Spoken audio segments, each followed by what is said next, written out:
for being here in Cali, and I hope you take from Cali that question into your work. How do we make peace with nature? For me, making peace with nature means aligning political, economic, and social systems with a vision of harmony and coexistence. Making peace with nature is coming up with nature-based solutions to solve society's problems. Es un asunto de principio y de ética. Making use of the natural resources in a sustainable way.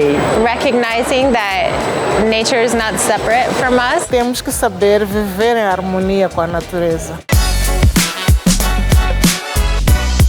Yo creo que esta coalición y esta llamada para la paz con la naturaleza es un proceso que va a ayudar mucho en este campo.